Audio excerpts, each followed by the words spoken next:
This story isn't about the best fighter pilots, but about the most successful ones, those who achieved the highest number of confirmed enemy aircraft shot down. Who were these aces, and where did the term come from? Fighter aces were pilots whose primary focus was destroying enemy aircraft, a goal that didn't always align with the main objective of combat missions. Often, shooting down planes was merely a secondary task or simply a means to accomplish a broader mission. In any case, the main purpose of air forces, depending on the situation, was either to destroy the enemy or to protect their own military assets. Fighter aviation always played a supporting role, either intercepting enemy bombers or escorting friendly ones. Naturally, fighters made up on average about 30% of the total military aircraft fleet in all warring nations. Therefore, the truly best pilots should arguably be judged not by how many planes they shot down, but by how reliably they completed their assigned combat missions. And since the overwhelming majority of frontline pilots fell into that category, identifying the absolute best among them is extremely difficult, even with formal award systems in place. However, human nature always demands a leader, and military propaganda needs a hero, a role model. Because of this, the qualitative idea of the best gradually turned into a quantitative measure, the ace. It's these aces we'll be talking about. By the way, according to unwritten Allied rules, a pilot was considered an ace after achieving at least 5 confirmed victories, that is, shooting down 5 enemy aircraft.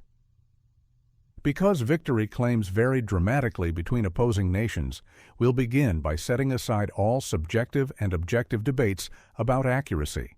Instead, we'll focus strictly on the raw numbers.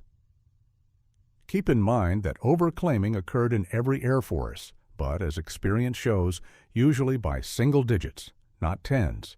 This means such inaccuracies couldn't significantly alter the overall ranking order. We'll present the information by country, starting with the highest scores and moving downward. Germany. Erich Hartmann, April 19, 1922, September 20, 1993. 352 victories. Fighter pilot, Major. Hartmann began flying gliders in an aviation club in 1936 and started powered flight training in 1938. After graduating from flight school in 1942, he was assigned to a fighter squadron operating in the Caucasus. He took part in the Battle of Kursk, during which he shot down 7 aircraft in a single day. His personal record was 11 enemy planes in one day. He was shot down 14 times. In 1944, he was captured but managed to escape. He later commanded a squadron. His final aerial victory came on May 8, 1945. His preferred tactic was ambush and close-range fire.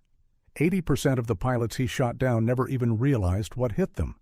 He never engaged in chaotic dogfights, considering combat with enemy fighters a waste of time. He described his own method in 4 words: see, decide, attack, disengage. Over the course of 1,425 combat missions and 802 aerial engagements, he shot down 352 enemy aircraft, 347 of them Soviet, achieving the highest score in aviation history. He was awarded the German Cross in gold and the Knight's Cross with oak leaves, swords, and diamonds. Finland, Eino Ilmari Juutilainen, February 21, 1914, February 21, 1999. 94 victories. Fighter pilot, warrant officer.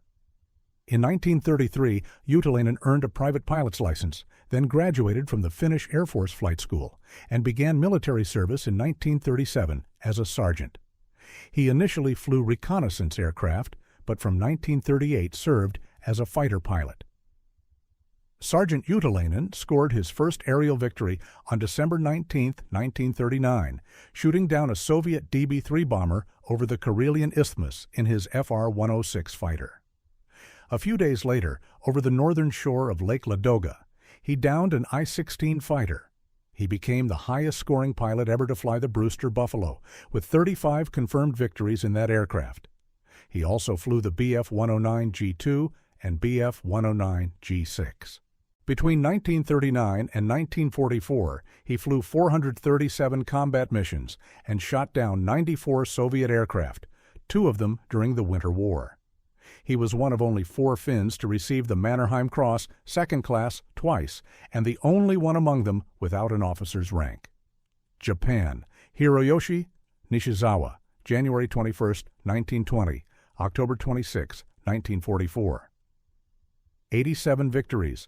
Fighter pilot, posthumously promoted to lieutenant junior grade. In 1936, Nishizawa entered a reserve pilot training school. He began the war flying the Mitsubishi A5M, later transitioning to the Mitsubishi A6M-0. According to both Japanese and American pilots who knew him, Nishizawa displayed extraordinary skill in fighter maneuvering. He scored his first victory on April 11, 1942, shooting down an American P-39 Airacobra. Within the next 72 hours, he downed 6 more enemy aircraft. On August 7, 1942, over Guadalcanal, he shot down 6 Grumman F-4F Wildcats. In 1943, Nishizawa added another 6 aircraft to his tally. For his achievements, the command of the 11th Air Fleet awarded him a ceremonial sword inscribed "For Military Valor." In October 1944, while escorting kamikaze aircraft, he scored his 87th and final victory. Nishizawa was killed not in combat, but as a passenger aboard a transport plane during a flight to pick up new aircraft. Posthumously, he was given the Buddhist name Bukai in Kohan Gikokyoshi, which translates as "in the ocean of war," one of the honored pilots, a revered figure in Buddhism. USSR, Ivan Nikitovich Kozhedub, June 8, 1920, August 8, 1991. 64 victories. Fighter pilot, major on the day the war ended. Kozhedub took his first steps in aviation in 1934 at a flying club, then graduated from the Chuguyev Military Aviation School, where he served as an instructor.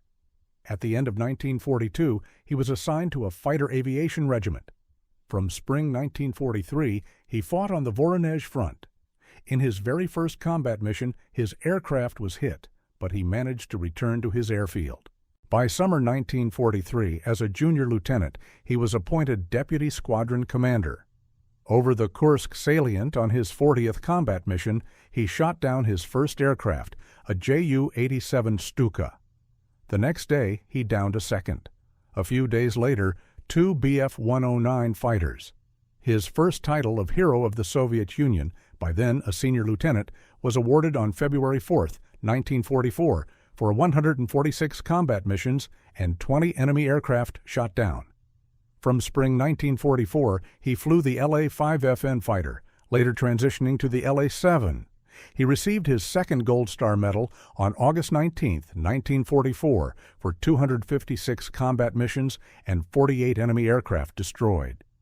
By the end of the war, Guards Major Ivan Kozhedub had flown 330 combat missions, engaged in 120 aerial battles, and shot down 64 enemy aircraft, including 17 Ju-87 dive bombers, 2 each of Ju-88 and He-111 bombers, 16 Bf-109 fighters, 21 FW-190s, 3 Hs-129 ground attack planes, and 1 Me-262 jet fighter. He was awarded his third Gold Star on August 18, 1945, for exceptional military skill, personal courage, and bravery displayed on the front lines. Additionally, Kozhedub received 2 Orders of Lenin, 7 Orders of the Red Banner, and 2 Orders of the Red Star. Romania. Constantine Cantacuzino, November 11, 1905, May 26, 1958. 44 victories. Fighter pilot, captain. In 1933, Cantacuzino became passionate about aviation, founded his own flying school, competed in air sports, and became Romania's national aerobatics champion in 1939. By the start of the war, he had logged over 2,000 flight hours, making him an experienced pilot. In 1941, he served as a transport pilot, but soon volunteered for military aviation. Assigned to the 53rd Squadron of the 7th Fighter Group, equipped with British-made Hawker Hurricanes, he fought on the Eastern Front. In December 1941, he was recalled from the front and demobilized. In April 1943, he was mobilized again into the same 7th Fighter Group, now equipped with Bf-109s, and returned to the Eastern Front. In May, as a captain, he was appointed commander of the 58th Squadron. He fought in Moldavia and southern Transylvania. Over 608 combat missions, he shot down 54 enemy aircraft, Soviet, American, and German. Among his decorations were Romania's Order of Michael the Brave and Germany's Iron Cross, First Class. Note: while some sources cite 54 victories, the widely accepted figure for ace rankings is 44 confirmed kills. We retain 44 here to align with standard historical consensus. United Kingdom, Marmaduke Thomas St. John Paddle, July 3, 1914, April 20, 1941. 51 victories. In 1936, Paddle joined a special South African battalion, then entered a civilian flying school. After graduation, he was sent to initial training school. In spring 1937, he mastered the Gloucester Gladiator biplane fighter and was sent to Egypt a year later to defend the Suez Canal. In August 1940, he took part in his first aerial combat, shooting down his first enemy aircraft, but was himself shot down. A week later, he downed 2 more enemy planes. While fighting in the defense of Greece, flying the Hawker Hurricane Mk1, he shot down several Italian aircraft every day. By the time of the German invasion of Greece, Marmaduke had 28 confirmed victories and commanded a squadron. Over the course of 1 month of intense combat, he raised his tally to 51 before being shot down in an unequal fight. He was awarded the Distinguished Flying Cross. Croatia, Mato Dukovac, September 23, 1919, September 11, 1990. 44 victories, fighter pilot, captain. After graduating from flight school as a junior lieutenant, he joined the Royal Yugoslav Air Force. Following the creation of the independent state of Croatia, he transferred to the new nation's Air Force. In summer 1941, he trained in Germany and joined the Croatian Air Legion. His first combat mission took place on October 29, 1942, over the Kuban region. By February 1944, after his 250th mission and 37 victories, he was awarded the German Cross in gold. Later that year, during battles in Crimea, Dukovac scored his 44th victory. On September 29, 1944, his Mi-109 was shot down, and the Croatian ace was captured by Soviet forces. For a time, he worked as a flight instructor for the Soviet Air Force, then was transferred to the Yugoslav Partisan Army in the same role. In February 1945, the Yugoslavs discovered that Dukovac had previously served in the Ustaše Air Force and ordered his immediate arrest. However, on August 8, 1945, he escaped to Italy and surrendered to American forces, where he was registered as a Luftwaffe prisoner of war. In January 1946, he was released and moved to Syria, where he later fought in the Arab-Israeli War as part of the Syrian Air Force, United States. Richard Irabong, September 24, 1920, August 6, 1945. 40 victories, fighter pilot, major. In 1941, Bong entered military flight school and, upon graduation, became a flight instructor. After arriving at the front, he remained in a training squadron until the end of 1942. In his first combat, he shot down 2 Japanese aircraft at once. Over the next 2 weeks, he added 3 more. In combat, he used an aerial attack method known as air superiority tactics. This involved diving from high altitude, delivering a concentrated burst of fire at close range, and quickly disengaging at high speed. Another tactical principle of the time was, never engage a zero in a turning dogfight. By early 1944, Bong had 20 confirmed victories and the Distinguished Service Cross. In December 1944, with 40 victories achieved over 200 combat missions, he received the Medal of Honor and returned from the front to serve as a test pilot. He was killed while testing a jet fighter. Hungary.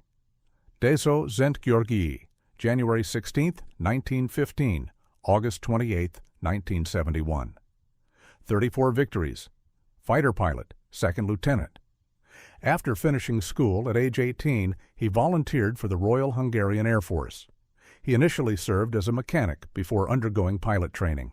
As a fighter pilot, he took part in World War II operations in Hungary, flying the Italian Fiat CR-32.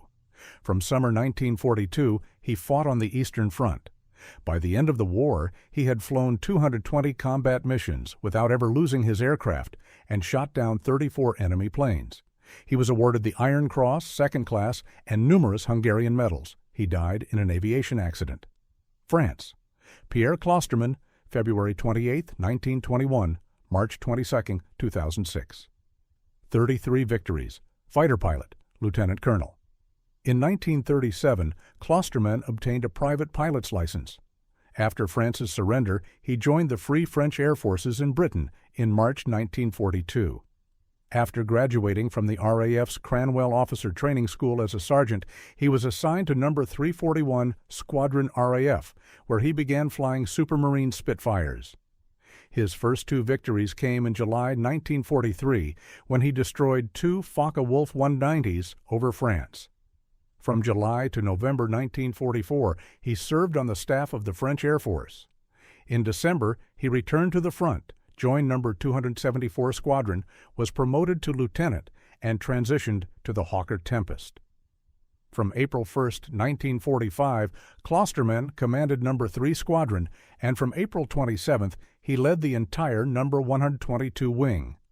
Over the course of the war, he flew 432 combat missions and scored 33 victories. He was awarded the Legion of Honor, the Order of Liberation, and numerous other medals. Slovakia. Jan Rezniak, April 14, 1919, September 19, 2007. 32 victories. After finishing school, he joined a flying club, then served in a fighter regiment. Following the dissolution of Czechoslovakia, in March 1939, the regiment was transferred to the Slovak State Army. From July 1941, he served on the Eastern Front as a reconnaissance pilot in the Avia B-534 biplane. In 1942, Rezniak retrained on the Bf-109 and fought in the Maykop area, where he shot down his first aircraft. From summer 1943, he defended the skies over Bratislava. Over the course of the war, he shot down 32 enemy aircraft. He was awarded a number of decorations: German, Slovak, and Croatian. Canada. George Burling, December 6, 1921, May 20, 1948. 31 victories. Fighter pilot, captain. Burling dropped out of school and got a job flying cargo for mining companies where, serving as co-pilot, he gained flying experience. In 1940, he joined the RAF and trained to fly Spitfires. After graduation, he was assigned as a sergeant to No. 403 Squadron. His undisciplined nature, individualism, and eagerness to fight made him unpopular with fellow pilots. Soon, Burling was transferred to No. 41 Squadron RAF, whose main duties included convoy protection and operations over France. He scored his first victory in May 1942, shooting down an FW-190. A few days later, he downed a second aircraft, but only by breaking formation and leaving his flight leader unprotected. This act angered his comrades and superiors. At the first opportunity, Burling requested a transfer to No. 249 Squadron on Malta, tasked with defending the island from attacks by the Luftwaffe and Italian Air Force. It was in Malta that George Burling earned the nickname Screwball. On his very first combat mission over Malta, he shot down 3 enemy aircraft. Within 6 months, he had 20 victories, a medal, and the Distinguished Flying Cross. While being evacuated from Malta due to wounds, his transport aircraft crashed into the sea. Of the 19 passengers and crew, only 3 survived, including the wounded Burling. He never returned to combat for the rest of the war. His final tally stood at 31 confirmed personal victories. He died in his 10th aviation accident while test flying a new Israeli aircraft. Australia. Clive Caldwell, July 28, 1910, August 5, 1994. 28 victories. Fighter pilot, group captain. In 1938, Caldwell learned to fly at the New South Wales Aero Club. When World War II began, Clive joined the Royal Australian Air Force, RAAF. After training, he was assigned to RAF No. 73 Squadron, flying the Hawker Hurricane, and later retrained on the P-40 fighter. On his 30th combat mission, Clive scored his first aerial victory. Over Libya, he fought two of the most famous German aces in Africa. For downing one and damaging the other's aircraft, he was awarded the Distinguished Flying Cross. On December 5, 1941, over Libya, Clive shot down 5 Ju-87 Stuka dive bombers in just a few minutes.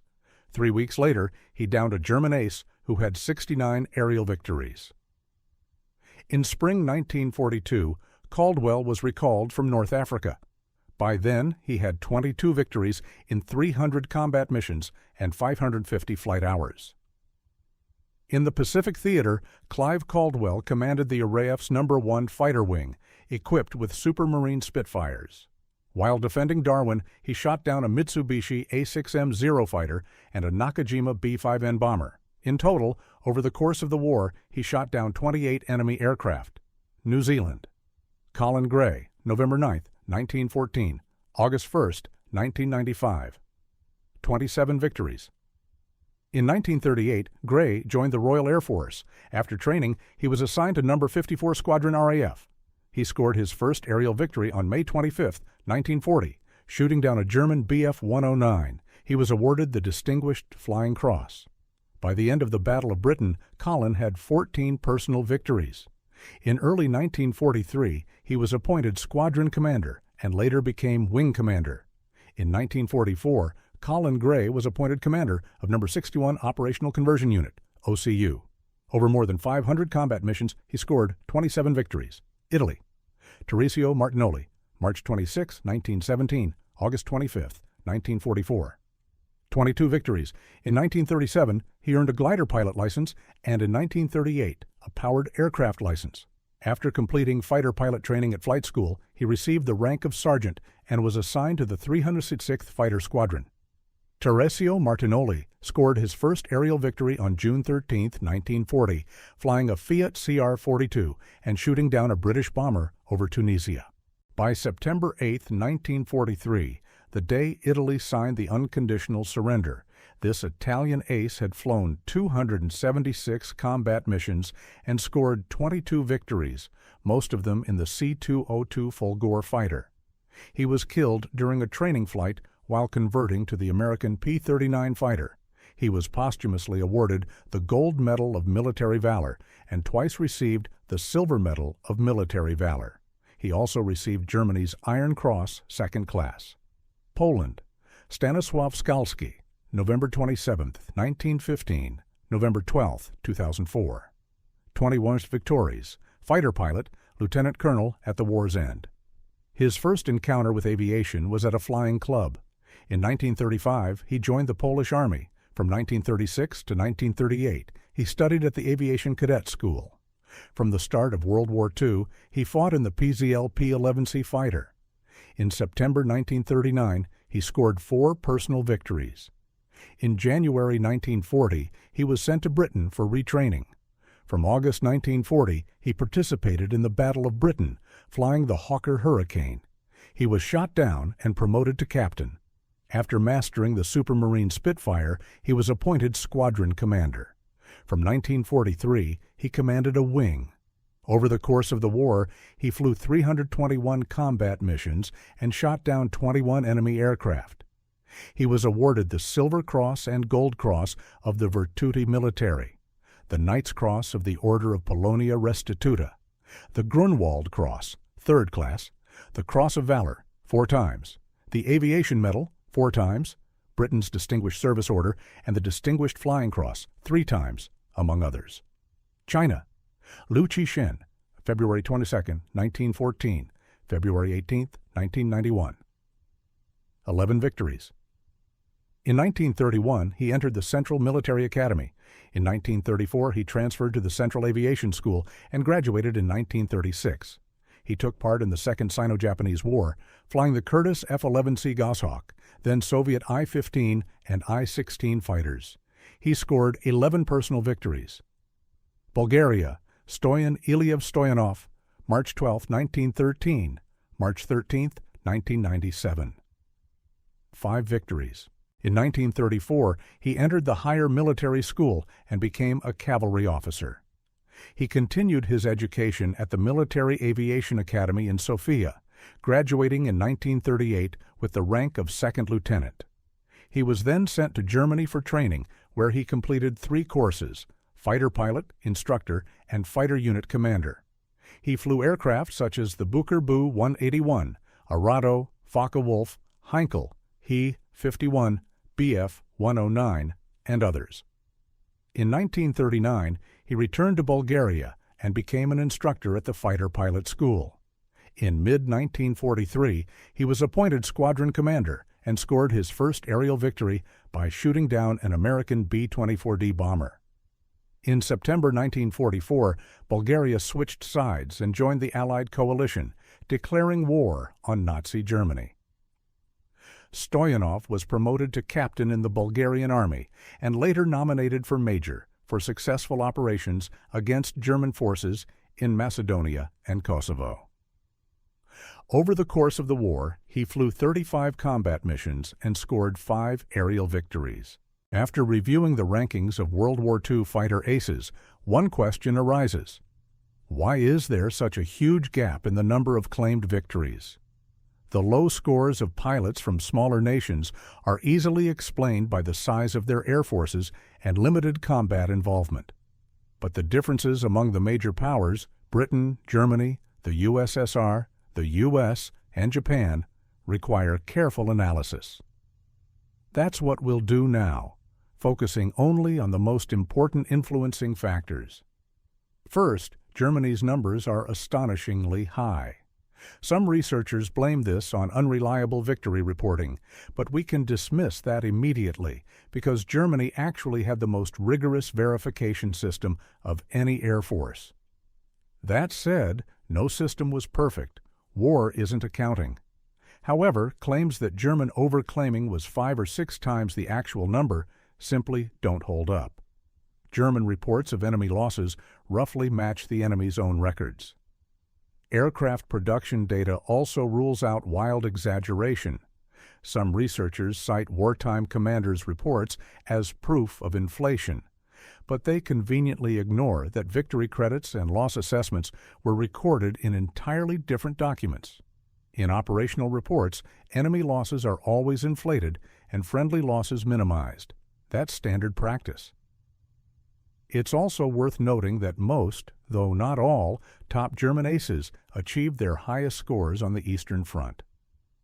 On the Western Front, results were far more modest, and only a handful of pilots reached record numbers there.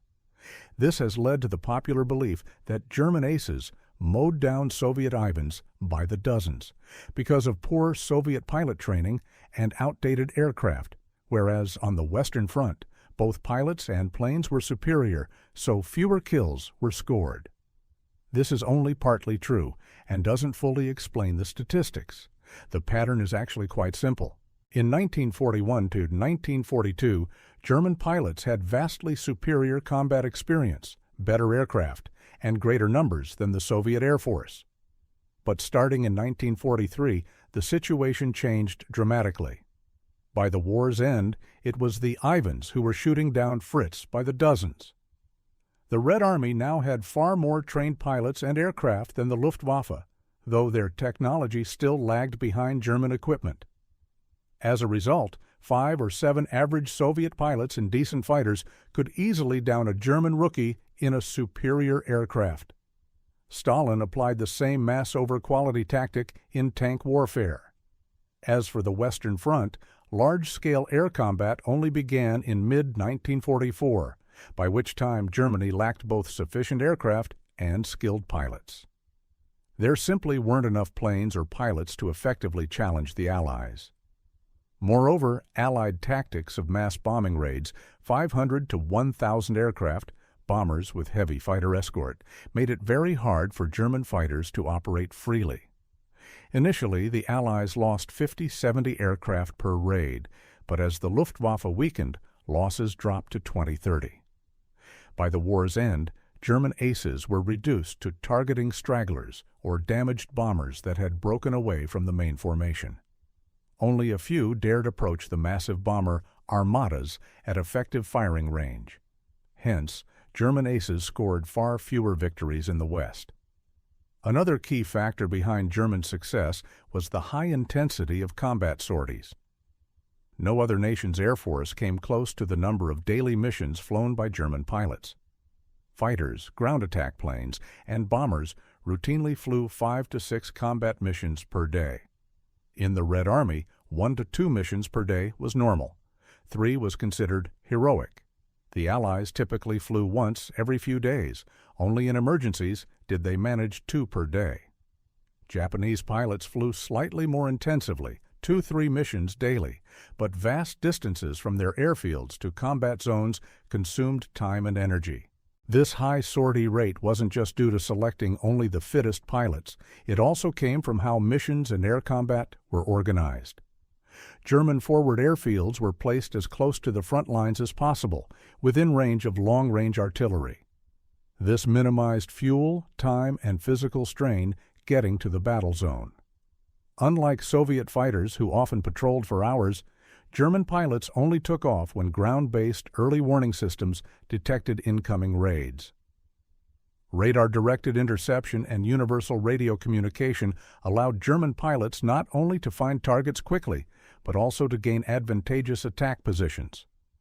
Also, German aircraft were significantly easier to handle than Soviet ones, which often required immense physical strength to control and had virtually no automation. German gun sights were unmatched, leading to exceptional shooting accuracy. And let's not forget, under high operational stress, German pilots freely used amphetamines like pervitin, isophane, and benzodrine. As a result, each combat mission demanded far fewer physical and mental resources, allowing pilots to fly more often and more effectively. Another crucial factor was German fighter employment tactics. The high mobility of German fighter units, rapidly shifting them to the hottest sectors of the entire Eastern Front, not only gave them temporary air superiority in specific areas, but also kept their pilots constantly engaged in combat. Soviet command, by contrast, tied fighter units to fixed frontline sectors, at best to an entire front segment. Pilots couldn't move beyond their assigned zone, so a Soviet fighter pilot only flew when something happened in his specific area, resulting in 3 to 5 times fewer combat missions than top German aces. Soviet ground attack tactics, sending small groups of Il-2s to the front lines or nearby rear areas with minimal fighter cover, remained vulnerable, easy prey for German fighters almost until the war's end. When German early warning systems detected such groups, entire squadrons would descend on them, make 1 or 2 quick attacks, and leave unscathed, avoiding chaotic dogfights.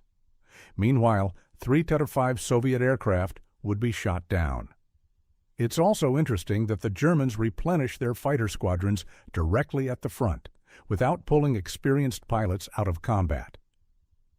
Soviet air regiments, however, were withdrawn from the front almost every 3 months, after losing up to 60% of their aircraft, and often pilots, for complete reorganization and retraining. Combat veterans then spent 3 to 6 months in the rear alongside rookies, testing new aircraft and socializing instead of flying missions. Finally, a few words about free hunters. A free hunt typically involved a pair of fighters, rarely 2 pairs, taking off to seek out and destroy enemy aircraft without being tied to specific mission parameters, like a designated area, target, or combat method. Naturally, this privilege was granted only to experienced pilots who already had dozens of victories. In many cases, these pilots flew specially modified aircraft, equipped with upgraded engines, enhanced armament, custom gear, top-tier maintenance, and premium fuel. Their usual targets were lone aircraft, liaison planes, stragglers, damaged or lost aircraft, transports, etc. Hunters also patrolled enemy airfields, shooting down planes during takeoff or landing, when they were most vulnerable. Typically, a hunter would make 1 surprise attack and quickly disengage. If no threat was present, they might make multiple passes. even shooting at crews parachuting to safety. Hunters always targeted the weakest opponents, whether by aircraft type or technical condition, and never engaged in fair fights with equals. For example, German pilots recalled receiving ground warnings like "Pokrishkin is in the air," prompting enemy aircraft, especially Hunters, to immediately leave the area. Hollywood-style duels between fighter aces, like those shown in the film "Only Old Men Go to Battle," are pure fiction. No Air Force encouraged such reckless behavior. Pilots who acted like that were quickly grounded by medics. All Air Forces used free hunters, but their effectiveness depended entirely on frontline conditions. The free hunt tactic works well only when three conditions are met. 1. The hunter's aircraft is technically superior to the enemy's. 2. The pilot's skill exceeds the average enemy pilot. 3. Enemy aircraft density is high enough to encounter lone planes, or an effective radar-guided interception system exists. Of all the warring nations, only the Luftwaffe met these conditions, practically until the war's end. German record holders, especially those promoted by propaganda, openly admitted that a significant portion of their bag came from free hunts, where their own safety was never at risk. On the Soviet side, both Kozhedub and Pokrishkin and many others also flew free hunts. Contrary to what some researchers claim, no one forbade it. But their results were often empty. They rarely found targets. They lacked the Luftwaffe's conditions, yet still burned precious fuel and aircraft resources. That's why most Soviet victories came in group battles, not hunts. In summary, a combination of factors gave German aces exceptionally high personal victory counts, conditions that simply didn't exist for Soviet pilots. Nor did they exist for British or American pilots. However, Japanese pilots benefited from some, though not all, of these advantages. High concentration of enemy aircraft in specific battle zones, excellent pilot training early in the war, and initial technical superiority of Japanese fighters over American ones. Similarly, the extreme concentration of Soviet aircraft during the Soviet-Finnish War allowed Finnish fighter pilots to shoot down huge numbers of enemy planes over a small area in a short time. This conclusion is indirectly supported by data on combat sorties per kill. For aces across nearly all nations, the ratio is roughly the same, about 4 to 5 missions per victory, at least not differing by orders of magnitude. A final note on the real impact of aces at the front. Roughly 80% of all aircraft shot down during the war were credited to aces, regardless of theater. Thousands of pilots flew hundreds of missions without ever scoring a single kill. Even more died without a single victory to their name. This exceptional survivability and effectiveness wasn't always proportional to flight hours, though experience certainly mattered. What truly set aces apart was personality, physical and psychological traits, natural talent, and even intangible qualities like luck, intuition, and fortune. They all thought and acted unconventionally, avoided routines, and defied standard norms. Often they had discipline issues and clashed with command. In other words, they were extraordinary individuals, uniquely connected to the sky and their war machines. That's what made them so deadly in combat. And finally, consider this. The top 3 spots in the ace rankings belong to pilots from nations that more lost the war. The victors occupy more modest positions. A paradox? Not at all.